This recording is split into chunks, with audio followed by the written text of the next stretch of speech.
few minutes later, she was back on the court, diving for rebounds as if nothing had happened, despite having a knot on her forehead.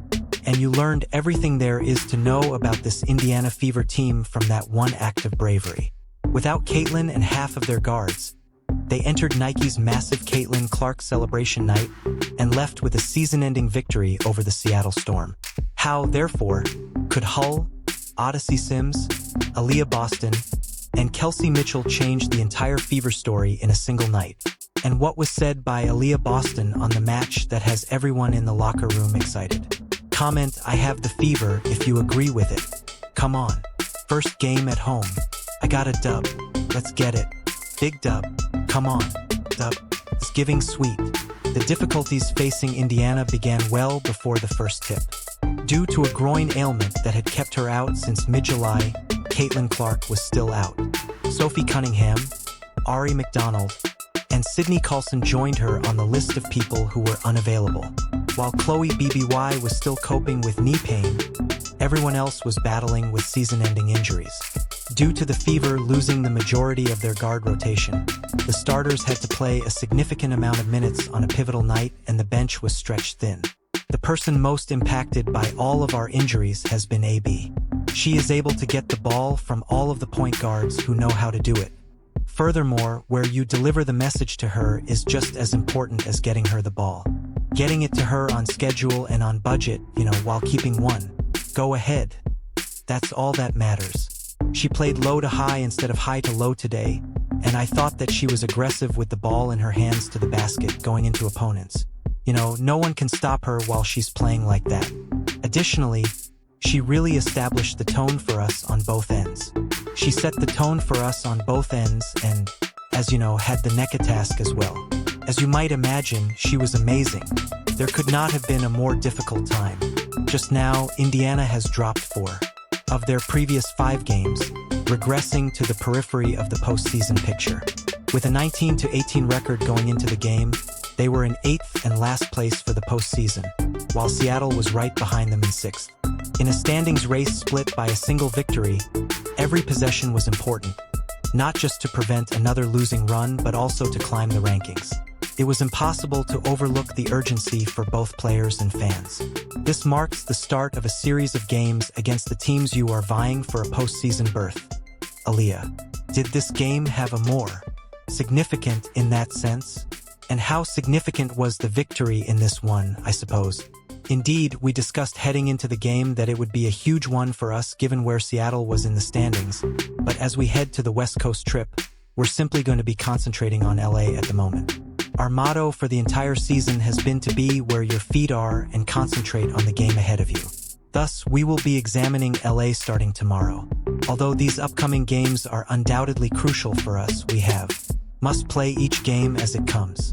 However, before the ball was thrown, the mood inside Gainbridge Fieldhouse revealed a different tale. With banners hung across railings, promotional clothing lining the stands, and supporters waiting in line to take photographs against branded backdrops, Caitlin Clark's new Nike logo unveiling had transformed the arena into an off-court party. The evening was thoughtfully constructed around Clark's celebrity status and her impact as a player and cultural figure. Irony stung, nonetheless.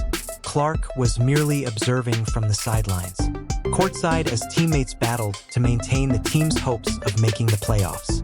Feels fantastic. I have the pants, necklace, zipper, and charms. Hold on, zipper. Everything is on the ground. The change was looming. Indiana had to rely on inside scoring and rebounds to give themselves a chance because they lacked multiple seasoned ball handlers to calm the offense and Clark's outside shooting to stretch defenses. With a nucleus of veterans, Seattle is still trying to acquire. They appeared to be the type of opponent who could take full advantage of Indiana's limited rotation given their own playoff standing. Few people in the building anticipated anything less than a fierce battle. It's unique. Few people, have the chance to claim to have a logo and to have the kind of influence she does, not only in the sport but also, I believe, throughout the world simply by being herself. She connects people. She unites people, and I believe that we should be a part of that, even if it's just being able to enjoy all of these things with her. Or, as much as entering the arena and getting a glimpse of the white chairs outside. It's truly awesome. and I'm talking about it right now, and I'm just feeling very grateful that I play women's basketball so that I can be a part of this moment and celebrate with her. It's really great, but there was a different intensity about the Fever players. They accepted the situation as a test of their fortitude rather than allowing the wounds and the joyous diversions to define the evening. Each defensive turn appeared more incisive. The fans, encouraged by Clark's off-court presence but yearning for someone else to step up, started to support the effort on the floor as each box-out attracted a bit more contact. The night's pivotal scene took place in that delicate, high-pressure setting. A single encounter that highlighted Indiana's tenacity. Additionally, following a collision beneath the hoop, Gabby Williams took a while to stand up. This is what took place. Yes, that is a serious collision between them. Both of them knock heads. Both of them took a while to arrive at their feet. In the first quarter, it took place. When Lexi Hull and Gabby Williams collided forcefully, they were both pursuing a loose ball beneath the hoop. Both players struck the floor as the arena reverberated with the sound of heads colliding. Hall grabbed her forehead and proceeded directly to the locker room while Williams remained on the bench. The swelling was captured on camera almost instantly.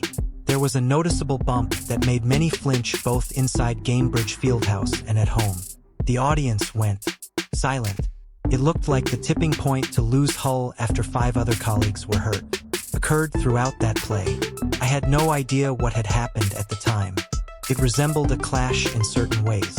However, based on the footage, Gabby and I simply happened to cross paths, which is regrettable and unlucky. We both continued to play, so it's okay. I believe we both have knots in our skulls. When you said yes, were you a little stunned? Yes. It's more like what just transpired, in my opinion. Large, like a collision. You simply need some time, I guess. Felt my face. A knot began to grow. That doesn't feel nice, I guess. Fans thought that was the end of her evening. When you see the knot growing on their head, it is impossible for someone to take a shot like that and return in the same game. The problem is that, despite Hull's lackluster scoring ability, her contribution is unavoidable on an Indiana team that is severely shorthanded. She hustles for 50-50 balls, defends the greatest guards, and infuses the squad with the kind of enthusiasm that unites them. Indiana would have been considerably more vulnerable on the outside without her. The entire building was aware of it. The group thought simply, how can they possibly survive without her? Basketball storm. Let's observe how the food absorbs. The minutes passed. Then, very unexpectedly, Hall returned and checked in again. Although the edema was evident, with the same ferocity as previously, she stepped onto the floor. You could tell everything from the first possession she played. She jumped on the ground and chased a stray ball as if nothing had occurred. When she returned, the audience cheered and stood up. What appeared to be a conclusion became the night's flare. Hall subsequently acknowledged that she was confused immediately following the collision, but she returned and continued to play a lot of minutes. She even made a joke about how everyone thought she looked gorgeous in spite of the enormous bump. Was everyone staring at your forehead as you sat back down on the bench? Yes, I was aware of that. Yes. I'm like, I know. I look insane, but it honestly looks better now than it did when it first happened. Everyone is saying, you look beautiful. I'm hoping this goes away quickly. Did you catch a glimpse of the video board? Did you look at it, for example? No, it was visible to me watching. I could actually see it with my own eyes. I therefore didn't have to search. I was aware that it would be significant. No, you can see it in the corner of your eye? Indeed. Literally, it was like protruding. Even though it's still large here, I could see it was larger. As a result, they slightly reduced it. I suppose that everyone is talking about how tough you are, your coach, your teammates, the general manager, etc. There isn't really a proper way to ask that question, but if you could just discuss that toughness and its origins with me, that would be great. I mean, if I feel like I can play if I can play. The issue isn't whether I look good or not, you know. So, yeah, I believe that the team is the most crucial factor. Getting the most important thing is my top priority, and I will do my part if I can. Therefore, if you're playing a little hurt or injured, that is what it is. Fantastic. The team swiftly adopted the decision to continue fighting. Aaliyah Boston later clarified that the starters and bench both noticed. She described Hall as the epitome of rough. It was more than praise. It gave the identification the Fever displayed that evening a name. After being struck in the head there at the start of the game, Lexi Hall returns.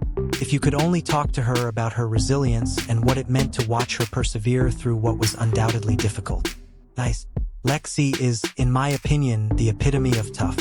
Indeed, in my opinion, she enjoys obtaining loose balls and additional offensive possessions when you consider her as a player based on her effort. That's her job, I guess. I mean, she was hit, but she returned, and she just kept on contributing. Simply put, Lexi was a nuisance on defense, making her presence known with offensive rebounds. Thus, their coach had the same opinion. Stephanie White described Hall as unflappable but considered the accident ugly. According to White, she never expresses her pain. She simply gets back on her feet and competes for every possession, which is exactly what she did. Yes, that was really repulsive. I'm not sure if you all noticed, but it's simply who she is.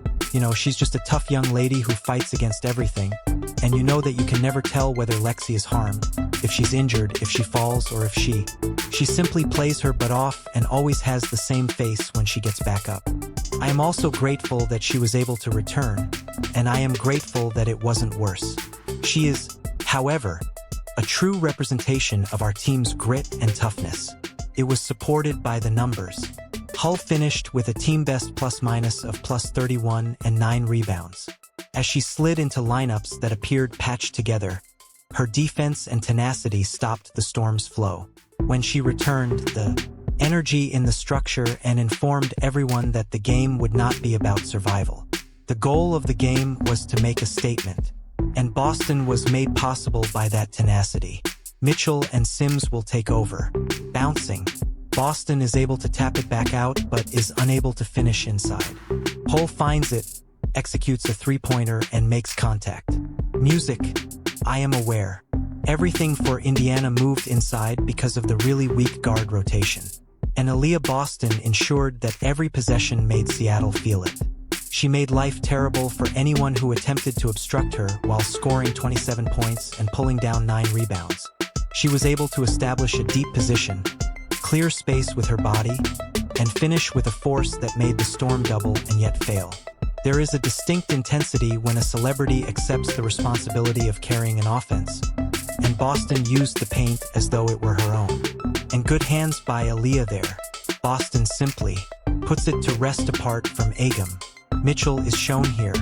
If Caitlin Clark were on the court, you would typically have a 2-for-1 situation here, but in her absence, you must get a good look. They do get a nice look, and Mitchell says it's Boston. Boston is attacking the youngster here. Boston reached the rim by utilizing her might.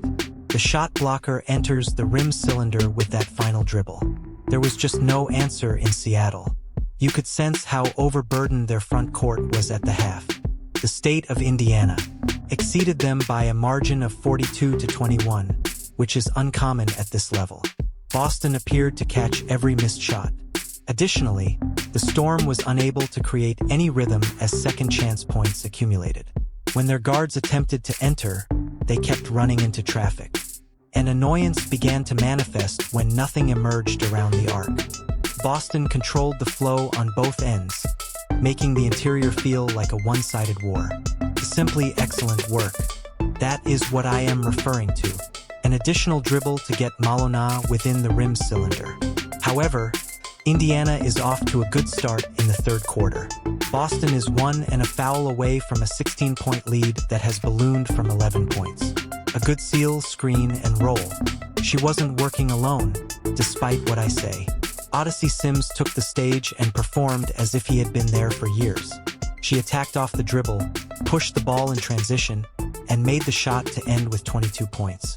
That caused commotion in the arena. The logo dropped flawlessly, giving it a deep 3. There were more than 3 points in that one instance. Sims was adamant that this exhausted Fever crew would not surrender. She exuded confidence and fearlessness for someone signed late in the year, and her speed inspired everyone else on the floor. Ezzy Magmagor and Aaliyah Boston in the middle jump circle. We're leaving Indianapolis. Odyssey Sims locates, then lay it in the jump ball. One of those rookies, Sims, is seen here cutting past the defense and reaching the rim. As Odyssey Sims makes a three-pointer, the girls' team finished third in IHSA basketball history. I adore the vertical game of the Fever right now in this building.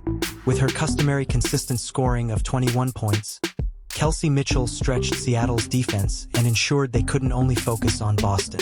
Mitchell's outside play maintained the equilibrium even when Clark wasn't spacing the floor. Every time the Storm closed the opening, or appeared to be about to sprint, Mitchell replied. It was the kind of constancy that indicated Indiana still possessed perimeter firepower. The combination of Boston, Sims, and Mitchell gave the Fever a persona that was very different from desperation. Ame got it to go, and it appeared dominant. Claps. Music.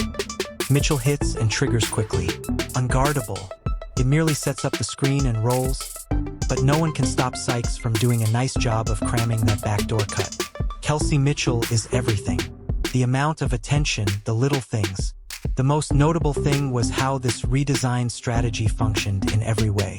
Throughout the whole evening, the Fever converted stops into breakouts, limiting Seattle to just 3 fast break points.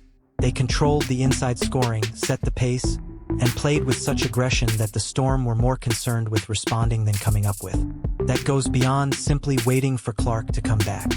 That is creating a different formula that is effective. A 95-75 victory by the end didn't seem like a shock. It seemed to command. On a night intended to highlight Clark's logo, Indiana made a strong statement by defeating Seattle 3-0, moving back into 6th place in the playoff race. The game demonstrates something even more significant. There is so much more to the Fever than just one star. Alright, excellent stuff. It's the most comprehensive game we've created in a while. Compared to their attempts, we made more free throws. Hey, that makes a difference for us and will continue to do so. 36 field goals with 22 assists. Complete teamwork. The 1,000th player in history to ever record 1,000 rebounds. Thank you, ladies.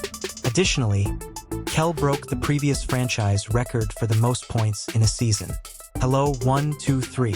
The true question is straightforward now that Caitlin is almost back on the floor. What kind of ceiling does this group reach once they are fully recovered if they are able to enforce their will while injured? As the Fever celebrated their biggest victory in weeks, the website, the moment that everyone had been waiting for finally arrived. Back on the practice court was Caitlin Clark. She participated in live drills with her teammates for the first time since sustaining a groin injury in mid-July, and the excitement surrounding that update spread as quickly as the news of the win. Clark's return to uniform was more than symbolic, as she has already missed 16 consecutive games, one of the longest absences in her career. It meant that she might finally be nearing the end of her journey back. I don't know any details about it.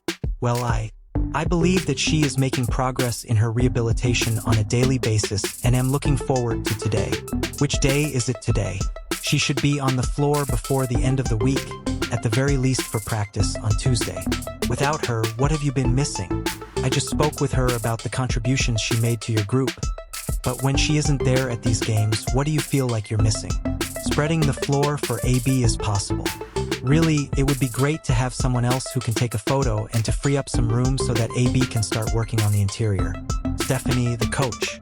Before the game, White clarified that they wanted to see Clark in a full practice setting because she had only been allowed to participate in walkthroughs earlier in the week. That goes beyond individual conditioning and shooting workouts.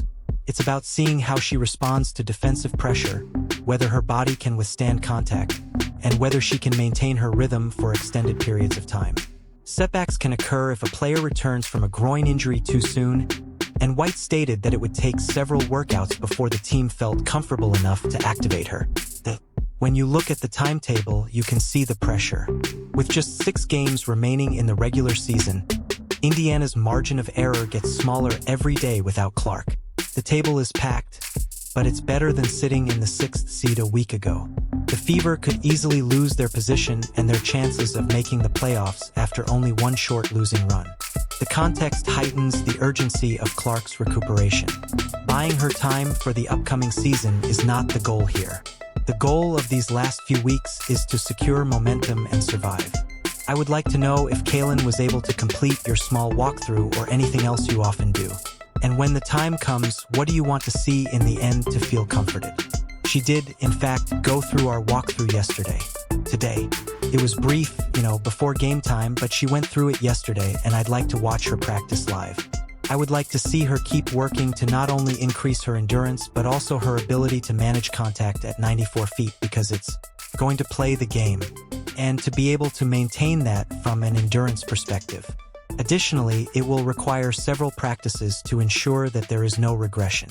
And as most of us are aware, we change how we look when we're tired.